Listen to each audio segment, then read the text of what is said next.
if somebody's the wrong person for you, you don't want to figure it out after 5 years and 2 kids. You know what I mean? You want to figure it out after like 8 minutes of a conversation on a dating app. You know what I mean?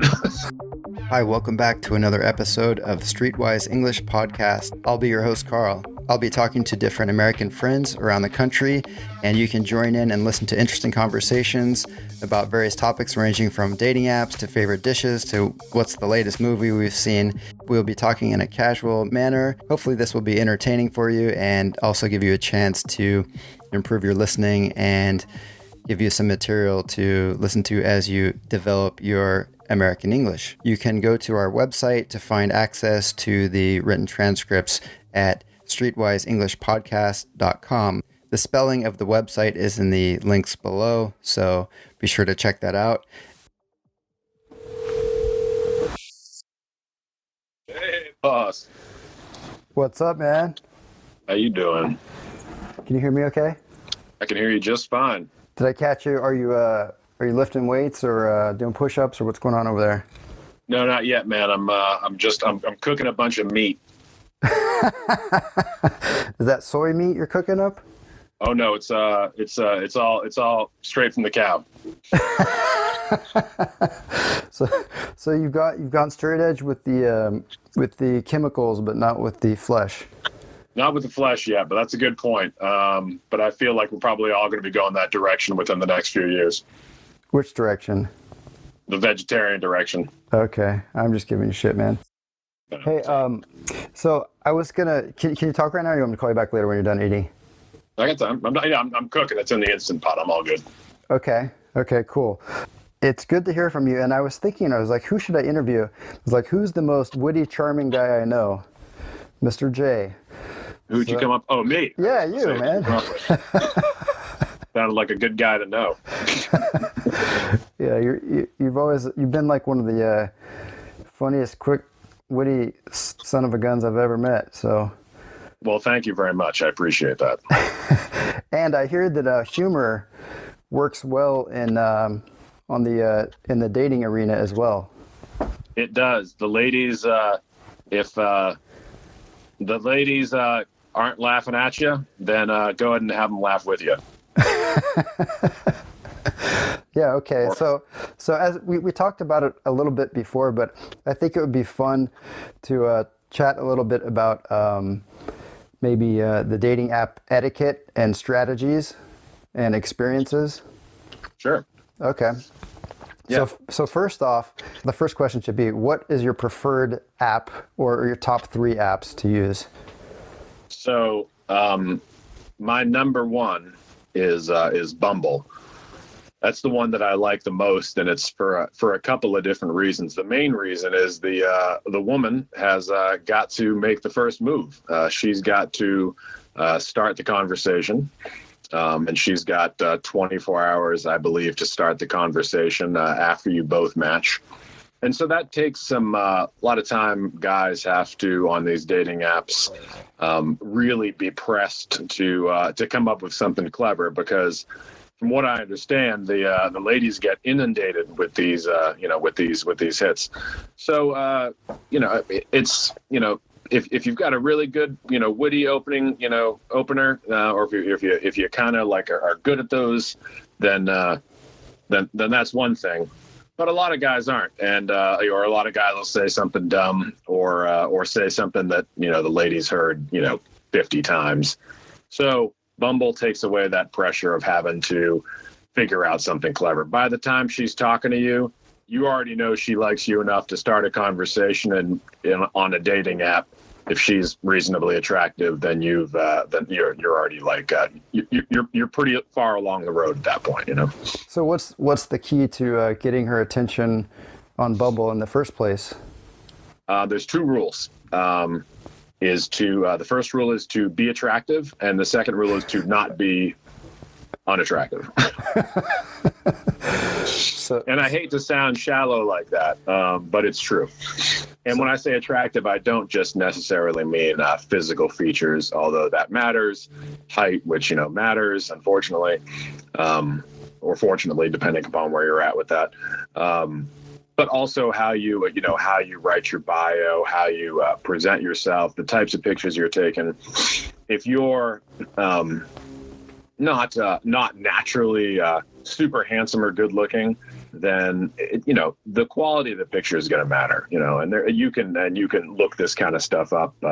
People that are photographers can tell you a little bit more about what makes a good picture. You want to avoid a bunch of selfies. You want to avoid the shirtless bathroom pics. Girls don't like the gym pics for some reason, or at least the ones I talk to, probably because girls that really appreciate a gym body wouldn't talk to me.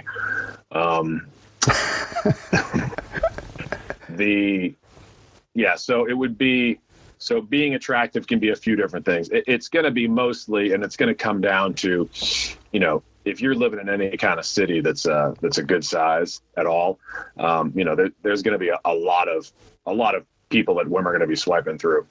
So it's your first picture is really going to matter. And then if the dating app you're on has like a little blurb, like I think Tinder does, where it's like there'll be like a little, one liner you can add to your picture, then that's sort of thing's going to matter. But yeah, that's what I would recommend. You got to be attractive on these things. And if you're not naturally gifted in that department, then wearing nice clothes, taking good pictures, getting a haircut, getting your facial hair the way you want it to be, all those types of things, showing that you care is going to be important. Okay. Sounds good. And so you said do not include selfies. So did you have professional pictures taken or? No, I mean, I made selfies. I'm talking about in general, if you're struggling, you know what I mean? That's going to sound super, you got to edit that part out. It sounds super egotistical. It's funny. You don't want all selfies. You know what I mean? You don't want all selfies. You want to, have a picture of you doing something you like. I actually had one of my pictures that I had the most success on was me. And I was pretty fat. And I was standing kind of slumped over with a bunny mask on, like a huge, like, full head coverage bunny mask on that I found in this department store, and my girlfriend at the time took the picture. And I got more comments on that picture than any other picture that I ever had, because it was funny. It was weird. They'd swipe through and they'd be like, oh, that's strange. Doing something kind of put yourself out there a little bit, look a little bit without looking like you're showing off or anything like that. No one's showing off in a big bunny hat. That can start a conversation as well, that type of thing. So it wasn't like a scary bunny where you can't see your face. You could still see your face? No, you couldn't see my face at all. So it was actually less scary. So how many piercings and tattoos did the girls have that responded to that image? Yes, they all had major red flags, all of them, every single one of them. And the ones that didn't were too boring for me. Okay, that's good. So what do you consider red flags? It depends, it depends on where you're at in your journey. And I should say, for anybody that's on a dating app, spend some time thinking about what you're doing, and what you want. Some people just want to bring up their body count. Some people are looking for, like a short-term fling to get them through, some period of time. Some people are looking for rebound. Some people are looking for a relationship. Think about what it is that, I'm sorry, what was your question again? Oh, no, red flags. You were talking about avoiding red flags or accepting red flags with open arms. Right. So, okay, sorry. So the red flags are going to be dependent upon what you want. And that's where I was going to go with this. So if you're looking for a long-term relationship and you're on Tinder, that's a red flag. Or if you're looking for a long-term relationship and the person puts on their profile, they're not, red flag. For me personally, alcohol and drugs aren't part of my lifestyle anymore. And I'm not anti either one of those for other people. That's a me thing. But if somebody said on their profile, like their life was, 420, or they drank often, or all their pictures were, showing them partying, I think in general, if every picture I see of somebody's, they've got a drink in their hand, that's kind of red flagging. You know what I mean? Yeah, if that's not the stage of life that you're in personally, right? And I would, I don't. Yeah, I mean, I'll speak for myself there. There was certainly a time in my life where, yeah, I mean, a girl with a drink in her hand that was partying all the time was exactly what I was looking for, but not what I'm looking for now. You know what I mean? Yeah. So red flags. I mean, anybody that's for me personally, if someone if someone's like, it doesn't happen too often, but it's always funny when it does. Somebody bitching about their ex, or somebody saying like, talking about how they have a few kids and they're all a package deal. It's like, lady, that's just Tinder, man. Let's not get too far ahead of ourselves. You know what I mean? If somebody's talking about, I always appreciate it when people are upfront with any sort of, and I don't know if you want to, keep this part in here, but if people are upfront with what they've got for any health issues or something like that, that can sometimes be not necessarily a red flag, but it's, would mean, incompatibility. Right. And as far as like the common red flags that some guys would be like, oh, she had, purple hair, or oh, she had a nose ring, or I love that shit. So yeah, that's like 100% of all your ex-girlfriends or wives, right? Yeah, and all my future ones, hopefully. And that's a preference thing. You know what I'm saying? If somebody was like, for me personally, if somebody, all of their pictures were them climbing, rock climbing or mountaineering, that'd be a red flag for me. Although that's perfectly healthy behavior, I don't want to be doing that with you. So that's look for common interests. You know what I mean? That being said, if they're, if they're making it, if you're just looking for short-term flings and they seem open to it, then sky's the limit. Go for it. You know what I mean? Okay, great. So now let's just say that the girl has acceptable red flags or no red flags, and she shows interest. How do you start off that conversation?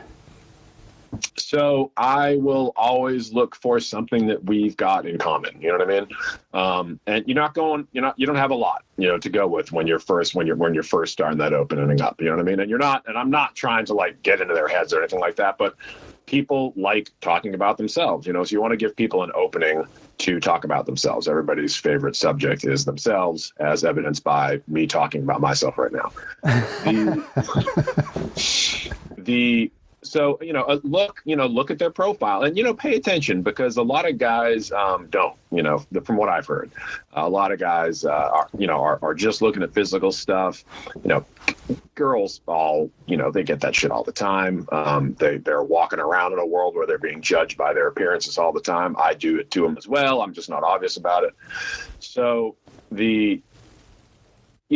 if she's, if she went to a school that, or that you've been there, mention it. If she, if she was in the military and you were, or your, one of your family members were, mention it. If she's, picture of her in California and you've been there, mention it. Be like, oh, that was great. I was there, so-and-so. Something where you can, because what you're really trying to do, and you don't want to take too long on these conversations with these dating apps, because it just devolves into boringness, and the last thing you want to do when getting a woman's attention on a dating app is be boring. So you want to make her feel comfortable talking to you, and you want to give her something to respond to that isn't about your neediness. You know what I'm saying? So you being funny. And not being too hesitant, not being too like, what's up? Give her something interesting, because she's going to open up her messages and see 75 what's ups, and you got to do something a little bit better than that. You know what I mean? Without coming across as egotistical. Don't brag about yourself. Don't talk a huge amount about yourself.